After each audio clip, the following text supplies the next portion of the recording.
principio de mi mandato tomé la decisión estratégica de convertir al Banco Provincia en una auténtica banca de desarrollo. Banco Provincia, de tu lado. Buenos Aires, Gobernación Daniel Scioli. Hola, ¿qué tal? Bienvenidos. Nuevo micro de Economía y Finanzas en Bragado TV por Cablevisión. Antes que nada, contarles que estamos muy contentos por las repercusiones del programa anterior con el licenciado Matías Bacareza sobre responsabilidad social empresaria de la semana pasada. Hubo muy buenas idas y vueltas, repercusiones por redes sociales. Está colgado, por supuesto, en redes sociales, en el canal de YouTube, para los que lo quieran ver. Y como continuación de esa actividad, la semana pasada estuvimos también acompañando especialmente a la Conferencia Internacional de Responsabilidad Social Empresaria que se hizo en Capital Federal. El Instituto IARCE fue el responsable. Es una conferencia que hace 5 o 6 años se hace en el país. Y bueno, fuimos invitados para cubrirlo por el lado de prensa, por el Global Argentina TV. Y bueno, estamos preparando, tenemos mucho material, estamos preparándolo para próximas emisiones. La verdad que hay conceptos muy interesantes, el concepto de gobierno abierto, el concepto de vincularidad, inteligencia vincular, trabajo en red, sustentabilidad, temas muy interesantes que trataron, temas muy modernos, muy en boga, lo que están usando las grandes compañías en el mundo, porque fue justamente internacional, así que había distintos empresarios que traían sus experiencias prácticas. Además de la teoría, había experiencias prácticas muy interesantes, muy novedosas, que bueno, adosado a lo que vimos en el programa anterior, creemos que podemos hacer un programa interesante a futuro. Así que bueno, comentarles que tenemos todo el material y lo estamos procesando, estamos produciendo un próximo programa para compartir con ustedes. El programa de hoy vamos a hablar de neurociencia y economía. Tema interesante. Justamente vamos a seguir con este ciclo de conversaciones de La Nación. En especial hoy tenemos la entrevista que le hizo la periodista Nora Bar al doctor Facundo Manes. Bueno, Facundo Manes está de más presentarlo, obviamente. Muchos de los que somos de Bragado tuvimos la oportunidad de verlo incluso acá en Bragado, en su momento con el centenario de la Escuela Normal, por una gestión del ingeniero Orlando Costa, estuvo acá en Bragado. Tuvimos la oportunidad de estar en la charla, incluso posterior a la charla hasta comimos un asadito con él. Es una persona muy amable, por supuesto, súper profesional. Tiene un currículum súper extenso que obviamente no lo podemos explayar acá, porque incluso en la entrevista lo van a ver que ahí mismo va detallando su expertise y sus antecedentes. Es neurólogo, neurocientífico argentino, estudió en la facultad en la UBA, es rector de la Universidad de Favaloro, tiene un instituto propio que se llama Instituto INECO, también obviamente es docente y profesor de neurocirugía, neurología y neurociencia en distintas facultades de Argentina y del exterior, investigador del CONICET. Bueno, la verdad que es muy vasto su currículum. Y la periodista que lo entrevista es, justamente Nora Bar, muy reconocida también, periodista científica, es editora de Ciencia y Salud de La Nación. Estudió en la Universidad de Buenos Aires también, tuvo premios en la Fundación CONEC, es miembro de la Academia Nacional de Periodismo. Bueno, también una vasta trayectoria, porque para hacer una entrevista de ese nivel obviamente también se necesita cierta calidad técnica, ciertos antecedentes académicos como para abordar y aprovechar más aún la entrevista. Sabemos que Facundo Manes está convencido que la riqueza de un país se mide por el valor del capital humano, la adecuación, la ciencia y la tecnología, y de ahí para ir en adelante se hace el desarrollo social. Un tema muy interesante, obviamente, que compartimos y más que nada es parte de la charla, parte de lo que va a hablar ahora en esta entrevista. Y nos quedamos con una frase que dijo en su momento, que la inteligencia individual se expande en el equipo. Eso también es muy bueno, trabajar en red, trabajar en equipo, compartir experiencias y trabajar en conjunto siempre es mucho mejor que hacerlo en soledad o estar en forma cerrada. Presentado el programa, mejor lo vemos, adelante. Y arrancamos. Primer parte de la entrevista, la presentación justamente de los antecedentes de Facundo Manes. Habla de todo, de un poco también por qué le interesó el tema del tema público, el tema de si va a ser candidato o no, el tema de agenda pública interesantes, como es el tema del cerebro, que empezaron a infundir el tema de neurociencias, socializarlo un poco más. Justamente es algo muy interesante, y cuando habla del método científico, si puede o no mejorar a la sociedad, esto es lo que decía. Buenas tardes, Facundo, ¿cómo estás? Hola Nora, gracias por la invitación. No quise hacer una presentación muy larga porque, por supuesto, si nombrara y mencionara todos tus logros, tus títulos, tanto nacionales como internacionales, tendríamos para unos cuantos minutos. Pero mencionemos solamente que tenés funciones internacionales en la Federación Mundial de Neurología. Solés recorrer el mundo dando conferencias en todas partes del mundo, absolutamente todas partes del mundo. Tenés colaboraciones internacionales y en la Argentina dirigís el Instituto de Neurociencias Cognitivas y el Instituto de Neurociencias de la Fundación Favaloro, entre muchas otras cosas. Pero además sos una persona muy conocida porque estuviste en la televisión con Los Enigmas del Cerebro, un programa que todavía se recuerda profusamente, que vio muchísima gente, y has hecho un ciclo en Encuentro sobre el cerebro argentino y estás habitualmente en los medios de comunicación. Así que no exageré para nada cuando dije que estás en un nivel de popularidad que no es habitual para un científico, especialmente en la Argentina. Pero como queremos que la gente siga mirando esta entrevista, voy a empezar por el final. Sos tan popular y además se sabe y es conocido que tenés una vocación política. ¿Querés ocupar algún puesto en la próxima administración? Mira, yo tengo una pasión que es el cerebro, pero también la Argentina. Y yo quiero contarles a los argentinos, y por eso estoy recorriendo también el país en charlas o también en mis notas, que el futuro es el conocimiento. Hoy el mundo, el paradigma en el mundo es el conocimiento. Ya no es más la materia prima como antes, es el valor agregado, es la ciencia y la tecnología, la educación de calidad, y ahí está la base del desarrollo social. Y yo creo que eso no va a venir de arriba para abajo, de ministros o jefes de gabinetes o gabinetes, va a venir de una sociedad que, como reclamó democracia en el 83, Alfonsín corporizó la democracia, pero la sociedad reclamó democracia. Yo aspiro a que esta sociedad, o la sociedad que puede pensar el futuro, porque hay mucha gente que no puede pensar el futuro porque tiene que ocuparse de comer, de las necesidades básicas, pero la sociedad que puede pensar el futuro y el resto de la sociedad presione y pida conocimiento. Y para eso, en la Argentina tenemos que solucionar dos temas urgentes. Primero, el cerebro en desarrollo. El cerebro en desarrollo es desde el útero hasta pasados los 20 años. Tiene que recibir alimentos, pero también educación de calidad, afecto, estímulos cognitivos. Si no, esos cerebros de gente pobre, que la pobreza no es solamente no alimentarse bien, es no tener afecto, es no tener estímulo cognitivo, y esos cerebros no van a estar con todas las funciones cognitivas que se necesitan para vivir en el mundo moderno. Nuestros hijos, que por suerte pueden comer, tienen afecto y tienen estímulos cognitivos, van a colegios que hoy tienen una mala calidad educativa. Hoy Argentina, en los rankings internacionales, tiene una mala posición.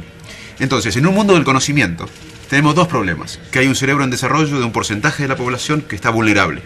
Eso es negarle el potencial a esa gente. Y además es una hipoteca social. Y por otro lado, la educación de calidad tiene que ser mucho mejor. Y yo quiero contribuir ahí, Nora, quiero contribuir a que la sociedad presione para que entremos en el futuro, que es el conocimiento.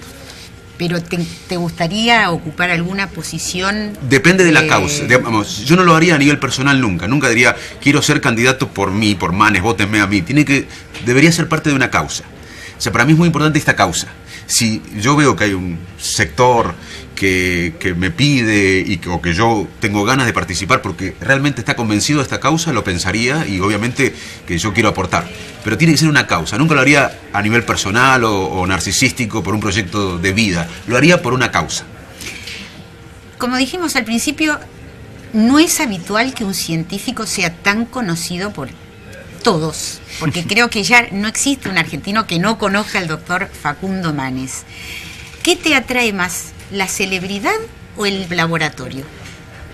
Me gusta el laboratorio. Donde soy feliz es subir a donde están los jóvenes investigando, tanto en INECO como en la Universidad Favaloro, o bajar, porque mi oficina está arriba y abajo según el lugar, y disfrutar con ellos. Pero también tengo una gran responsabilidad, porque yo creo que las neurociencias, sobre todo las neurociencias cognitivas, que es estudiar científicamente la mente humana, con todos los límites que tiene esto, pero también con todos los avances que se han logrado, por ejemplo, en cómo decidimos, no puede, este conocimiento que ha explotado en el último tiempo no puede quedar reducido a científicos y a los laboratorios, porque el avance en la ciencia del cerebro va a impactar en la educación, que es sino el acto educativo que dos cerebros en contacto, va a impactar en la ley. Hoy sabemos que la memoria de los testigos no es tan fiable, por ejemplo, como pensábamos antes. Va a impactar en la filosofía, por los aportes de la neurociencia al procesamiento moral, al libre albedrío. Va a impactar en la economía, en la política, porque votamos con el cerebro y los líderes nos lideran con sus cerebros. De hecho, el Banco Mundial hizo el último reporte, hace un reporte anual el Banco Mundial sobre diferentes temas, salud, pobreza, y este año es sobre mente, sociedad y conducta. Entonces, las neurociencias van a impactar en todas las áreas del conocimiento, el avance en entender el cerebro, y eso no puede estar reducido a los laboratorios o a los científicos. La sociedad tiene derecho a conocer esto, porque todos tenemos cerebro, porque va a haber dilemas éticos que resolver, y por eso son necesarios los científicos que divulguemos esto, los periodistas científicos como vos, que divulguen esto, para que la sociedad esté enterada y tome decisiones que la van a involucrar. Facundo, realmente la importancia que tomaron las neurociencias, solo pensemos en los últimos 15 años, que es más o menos el tiempo que llevas desde que volviste de tu formación en el extranjero a la Argentina, y ahora cómo creció la importancia del tema del cerebro es verdaderamente notable. Ingresó no solo en el ámbito de interés público, en la conversación pública. Hoy tenemos bestsellers del cerebro, especialmente el tuyo. Tu libro, Usar el cerebro, lleva 58 semanas al tope de las listas de bestseller de libros de no ficción. Evidentemente hay un interés impresionante, pero además forma parte de la agenda de las grandes potencias, ¿no es cierto? Sí. Hace pocos días en la Feria del Libro vos mencionabas que Barack Obama lanzó el Brain Initiative, ¿no? Para estudiar como la gran frontera, así como en algún momento la gran frontera fue el viaje a la Luna. Pero también al mismo tiempo uno ve que el término neurociencias está un poco banalizado. Se le aplica este prefijo de neuro a cualquier cosa, casi a cualquier cosa, ¿no? ¿Cuál es la visión de los neurocientíficos sobre cómo hay que cuidar el desarrollo de las neurociencias para que no ingrese en un terreno que ya bordea lo banal, ¿no? Totalmente. De hecho, hay estudios que muestran que si uno pone neuro antes, da más prestigio. Pero el riesgo, y sobre todo en este país que costó mucho tiempo en la Argentina se instalen las neurociencias cognitivas, cosa que pasaba en el mundo, en Europa, en Estados Unidos. Como bien dijiste, Estados Unidos puso como prioridad de la ciencia a la neurociencia. Europa tiene proyectos enormes con las neurociencias. Y acá en la Argentina, que digamos, no había cultura, costó mucho que la sociedad empiece a entender que hay una ciencia del cerebro.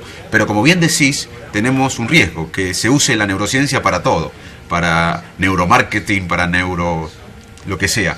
Entonces, para mí, los periodistas científicos, los científicos que trabajan en el tema, tienen la obligación de cuidar lo que se dice sobre la ciencia, sobre la neurociencia y sobre lo que aprendimos y que no aprendimos del cerebro. Yo creo que todos tenemos una responsabilidad enorme en que no se use esto con fines comerciales o con fines pseudocientíficos.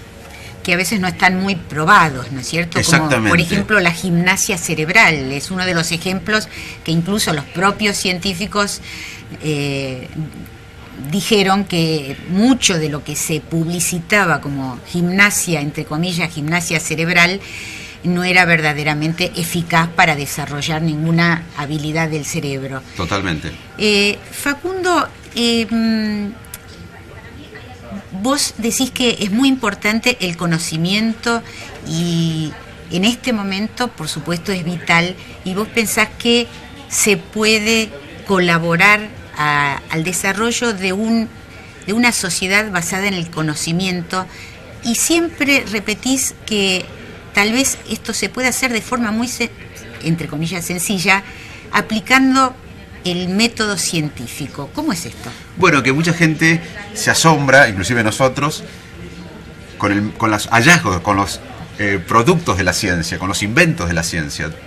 Todos nos maravillamos una vez por año leyéndote con los Nobeles, pero para mí lo más importante de la ciencia es el método. Que para mí el método de la ciencia puede ser un aporte enorme para la sociedad y para nuestra sociedad, para la Argentina. En la ciencia trabajamos en equipo. Ya el conocimiento no se genera en forma individual. Ya es difícil encontrar a Einstein o Pasteur. El conocimiento se genera en equipo. Inclusive en las ciencias humanísticas, en las ciencias duras como la ingeniería, la matemática, la biología, pero también en las ciencias humanísticas como la antropología, las ciencias políticas. Hoy la inteligencia individual se expande en equipo. O sea que los científicos trabajamos en equipo, la ciencia trabaja en equipo. Segundo, que revisamos el pasado. Nosotros no inventamos la rueda cada vez que tenemos que desarrollar un nuevo tema. Vemos qué se hizo antes. Y si un amigo nuestro hizo algo malo, no lo tomamos, por más que sea amigo. Si alguien adversario que no queremos, porque somos mucho más automáticos de lo que pensamos y a veces no queremos a personas, no sabemos por qué, si alguien que no queremos o de otro lugar hizo algo que fue bueno, lo tenemos que tomar, no podemos negarlo. Entonces, revisamos el pasado, tomamos lo bueno, dejamos lo malo, no importa quién lo hizo, si un adversario o un amigo. Pensamos una idea nueva, la ciencia siempre es mirar el futuro, no podemos ir a testear que la penicilina funciona en pergamino, ya está, ya funciona.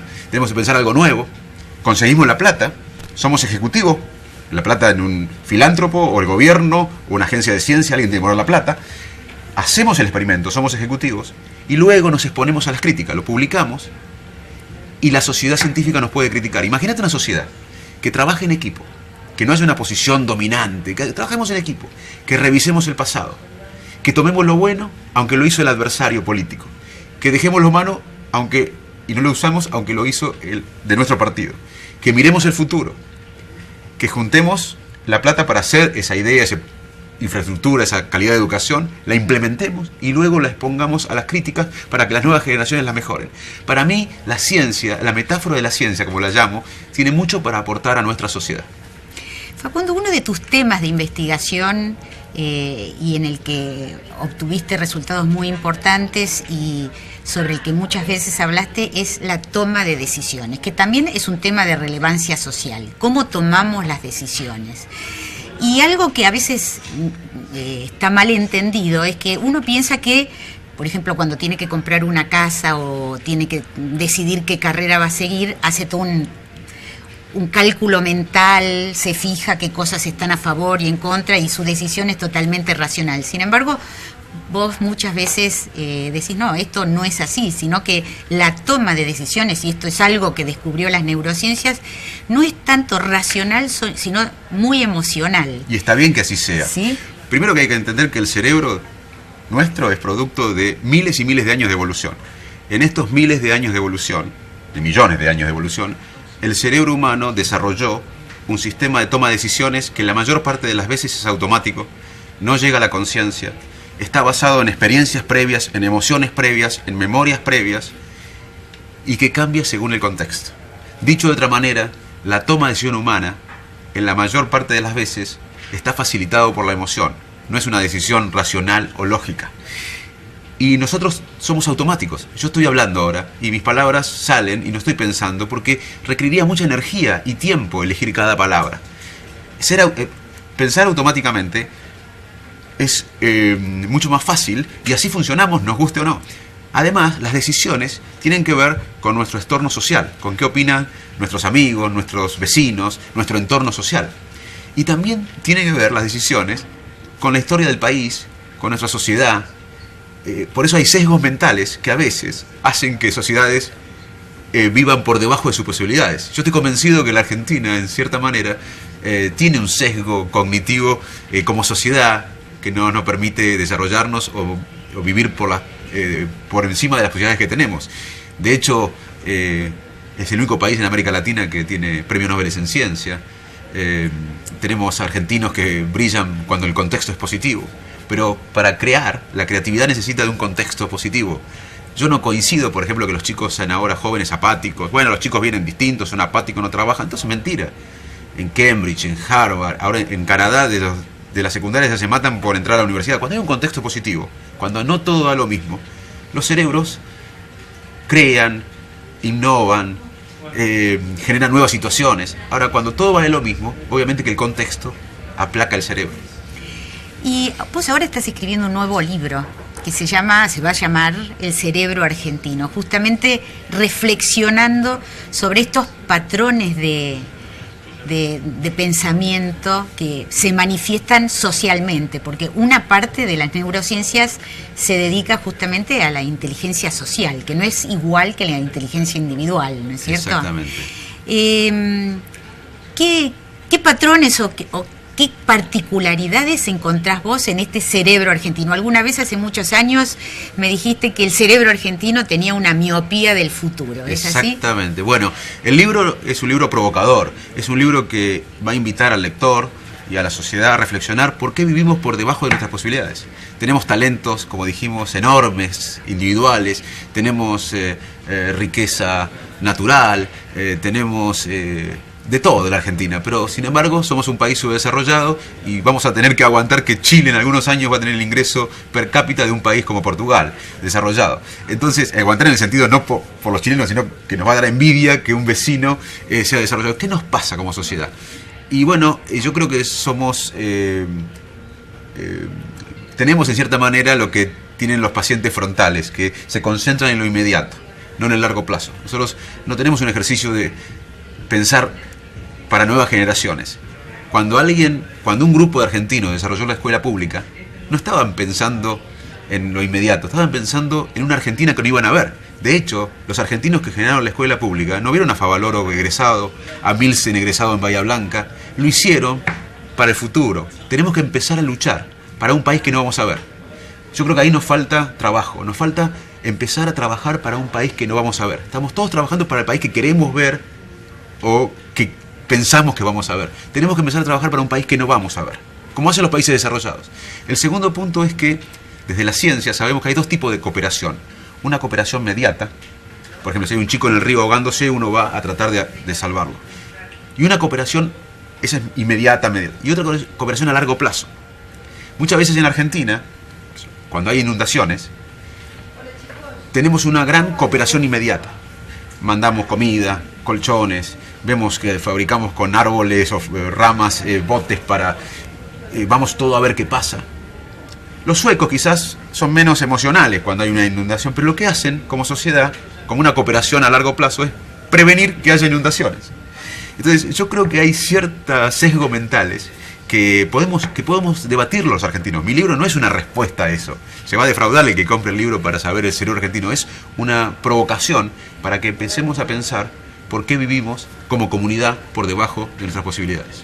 Las neurociencias pueden explicar mucho, pero también pueden ayudar a corregir estos sesgos que vos decís que serían negativos. Sí, por ejemplo, te cuento un caso. En Inglaterra las neurociencias pueden tratar de mejorar estos pensamientos, sesgos mentales que tenemos, a veces tóxicos.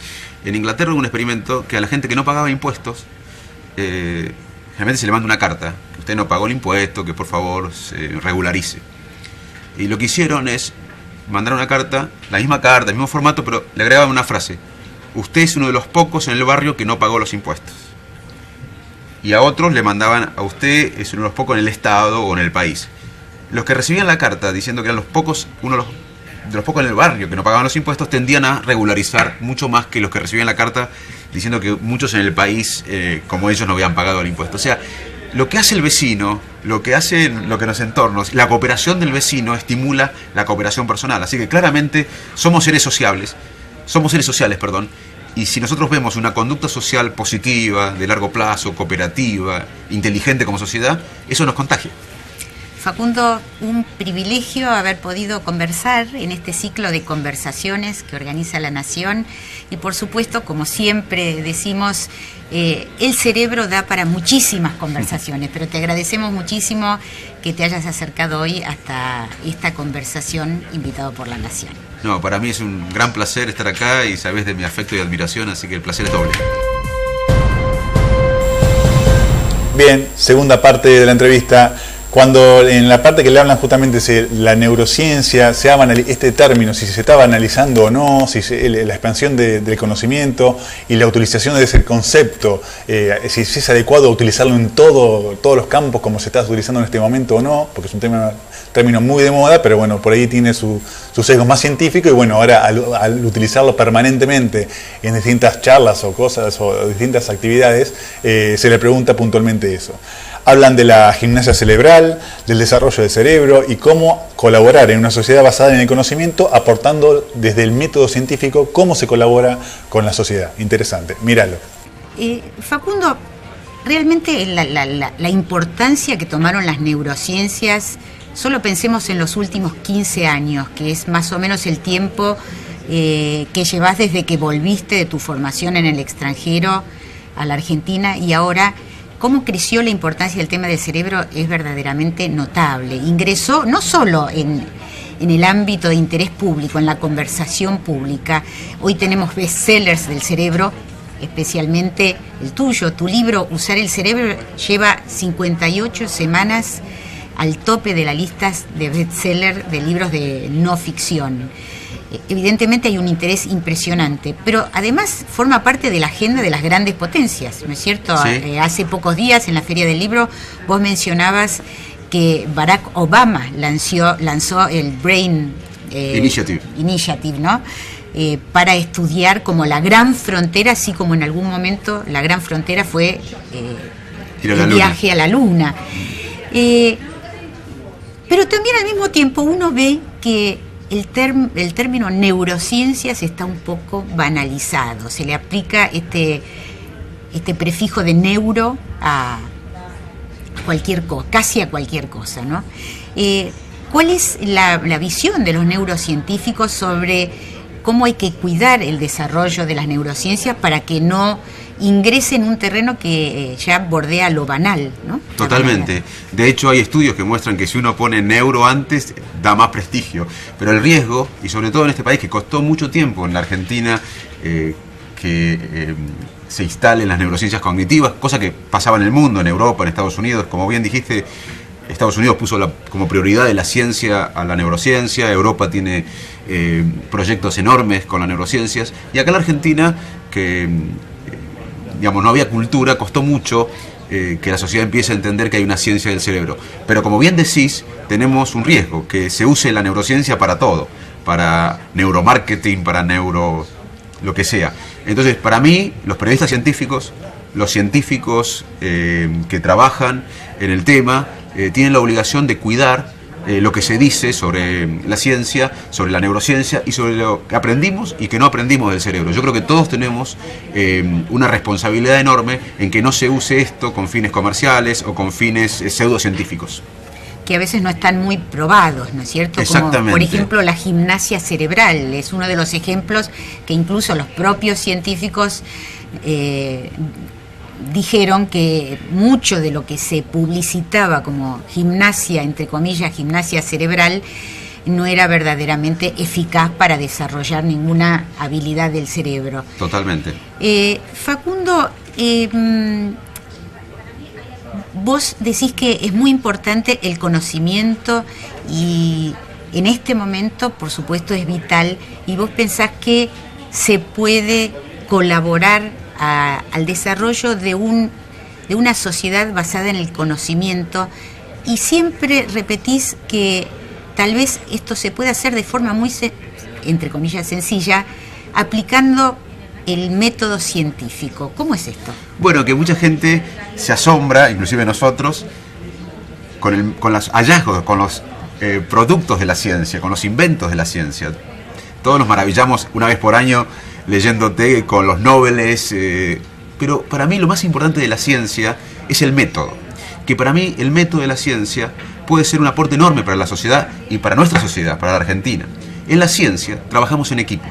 Ya el conocimiento no se genera en forma individual. Ya es difícil encontrar a Einstein o Pasteur. El conocimiento se genera en equipo. Inclusive en las ciencias humanísticas, en las ciencias duras como la ingeniería, la matemática, la biología, pero también en las ciencias humanísticas como la antropología, las ciencias políticas. Hoy la inteligencia individual se expande en equipo. O sea que los científicos trabajamos en equipo, la ciencia trabaja en equipo. Segundo, que revisamos el pasado. Nosotros no inventamos la rueda cada vez que tenemos que desarrollar un nuevo tema. Vemos qué se hizo antes. Y si un amigo nuestro hizo algo malo, no lo tomamos, por más que sea amigo.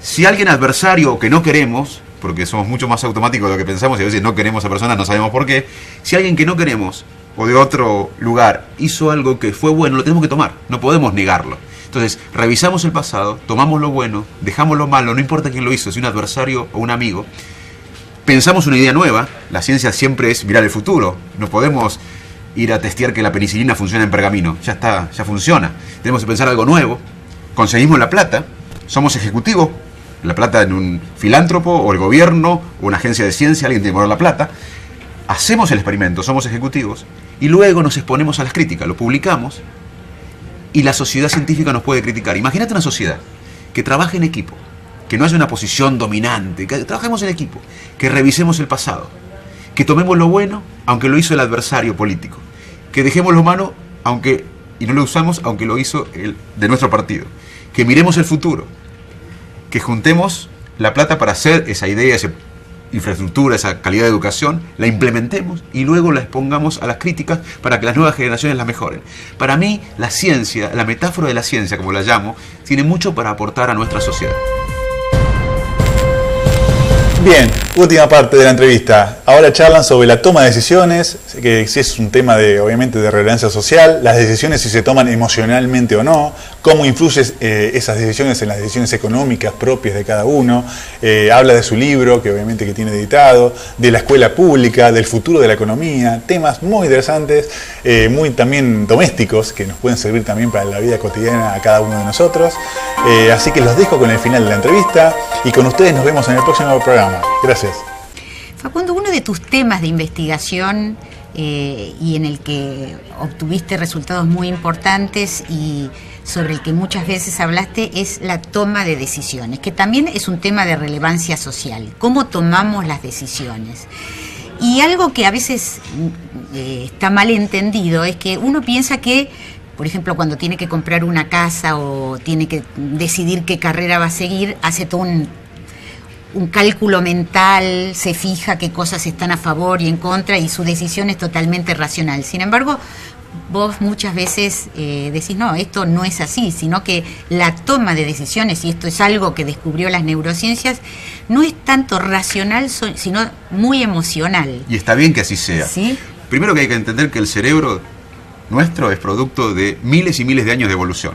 En estos miles de años de evolución, de millones de años de evolución, el cerebro humano desarrolló un sistema de toma de decisiones que la mayor parte de las veces es automático, no llega a la conciencia, está basado en experiencias previas, en emociones previas, en memorias previas y que cambia según el contexto. Dicho de otra manera, la toma de decisión humana, en la mayor parte de las veces, está facilitado por la emoción, no es una decisión racional o lógica. Y nosotros somos automáticos. Yo estoy hablando ahora y mis palabras salen y no estoy pensando porque requeriría mucha energía y tiempo elegir cada palabra. Pensar automáticamente es mucho más fácil y así funcionamos, nos guste o no. Además, las decisiones tienen que ver con nuestro entorno social, con qué opinan nuestros amigos, nuestros vecinos, nuestro entorno social. Y también tienen que ver las decisiones con la historia del país, con nuestra sociedad. Por eso hay sesgos mentales que a veces hacen que sociedades vivan por debajo de sus posibilidades. Yo estoy convencido que la Argentina, en cierta manera, tiene un sesgo cognitivo como sociedad que no nos permite desarrollarnos o vivir por encima de las posibilidades que tenemos. De hecho, es el único país en América Latina que tiene premios Nobel en ciencia. Tenemos argentinos que brillan cuando el contexto es positivo. Pero para crear, la creatividad necesita de un contexto positivo. Yo no coincido, por ejemplo, que los chicos sean ahora jóvenes apáticos. Bueno, los chicos vienen distintos, son apáticos, no trabajan. Entonces, mentira. En Cambridge, en Harvard, ahora en Canadá, de la secundaria ya se matan por entrar a la universidad. Cuando hay un contexto positivo, cuando no todo da lo mismo, los cerebros crean, innovan, generan nuevas situaciones. Ahora, cuando todo va de lo mismo, obviamente que el contexto aplaca el cerebro. Y vos ahora estás escribiendo un nuevo libro que se va a llamar El cerebro argentino, justamente reflexionando sobre estos patrones de de pensamiento que se manifiestan socialmente, porque una parte de las neurociencias se dedica justamente a la inteligencia social, que no es igual que la inteligencia individual, ¿no es cierto? Exactamente. ¿Qué patrones o qué particularidades encontrás vos en este cerebro argentino? Alguna vez hace muchos años me dijiste que el cerebro argentino tenía una miopía del futuro, ¿es así? Exactamente. Bueno, el libro es un libro provocador, es un libro que va a invitar al lector y a la sociedad a reflexionar por qué vivimos por debajo de nuestras posibilidades. Tenemos talentos, como dijimos, enormes, individuales, tenemos riqueza natural, tenemos de todo de la Argentina, pero sin embargo somos un país subdesarrollado y vamos a tener que aguantar que Chile en algunos años va a tener el ingreso per cápita de un país como Portugal, desarrollado. Entonces, aguantar en el sentido no por los chilenos, sino que nos va a dar envidia que un vecino sea desarrollado. ¿Qué nos pasa como sociedad? Y bueno, yo creo que somos tenemos en cierta manera lo que tienen los pacientes frontales, que se concentran en lo inmediato, no en el largo plazo. Nosotros no tenemos un ejercicio de pensar para nuevas generaciones. Cuando un grupo de argentinos desarrolló la escuela pública, no estaban pensando en lo inmediato, estaban pensando en una Argentina que no iban a ver. De hecho, los argentinos que generaron la escuela pública no vieron a Favaloro egresado, a Milsen egresado en Bahía Blanca, lo hicieron para el futuro. Tenemos que empezar a luchar para un país que no vamos a ver. Yo creo que ahí nos falta trabajo, nos falta empezar a trabajar para un país que no vamos a ver. Estamos todos trabajando para el país que queremos ver o que pensamos que vamos a ver. Tenemos que empezar a trabajar para un país que no vamos a ver, como hacen los países desarrollados. El segundo punto es que desde la ciencia sabemos que hay dos tipos de cooperación. Una cooperación mediata, por ejemplo, si hay un chico en el río ahogándose, uno va a tratar de salvarlo. Y una cooperación, esa es inmediata, y otra cooperación a largo plazo. Muchas veces en Argentina, cuando hay inundaciones, tenemos una gran cooperación inmediata.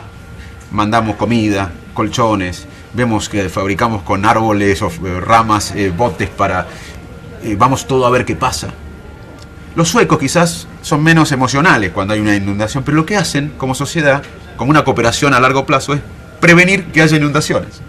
Entonces yo creo que hay ciertos sesgos mentales que podemos debatir los argentinos. Mi libro no es una respuesta a eso. Se va a defraudar el que compre el libro para saber el cerebro argentino. Es una provocación para que empecemos a pensar por qué vivimos como comunidad por debajo de nuestras posibilidades. Las neurociencias pueden explicar mucho, pero también pueden ayudar a corregir estos sesgos que vos decís que serían negativos. Sí, por ejemplo, te cuento un caso. En Inglaterra las neurociencias pueden tratar de mejorar estos pensamientos, sesgos mentales que tenemos, a veces tóxicos. En Inglaterra hubo un experimento que a la gente que no pagaba impuestos, generalmente se le manda una carta, que usted no pagó el impuesto, que por favor se regularice. Y lo que hicieron es mandar una carta, la misma carta, el mismo formato, pero le agregaban una frase: usted es uno de los pocos en el barrio que no pagó los impuestos. Y a otros le mandaban: a usted es uno de los pocos en el estado o en el país. Los que recibían la carta diciendo que eran los pocos, uno de los pocos en el barrio que no pagaban los impuestos, tendían a regularizar mucho más que los que recibían la carta diciendo que muchos en el país, como ellos, no habían pagado el impuesto. O sea, lo que hace el vecino, lo que los entornos, la cooperación del vecino estimula la cooperación personal. Así que claramente somos seres sociales, y si nosotros vemos una conducta social positiva, de largo plazo, cooperativa, inteligente como sociedad, eso nos contagia.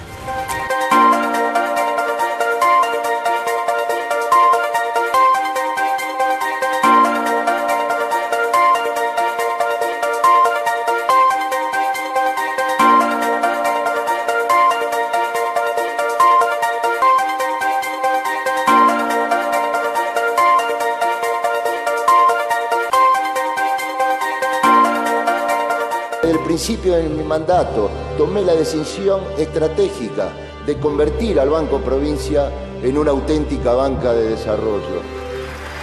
Banco Provincia, de tu lado. Buenos Aires, Gobernación Daniel Scioli.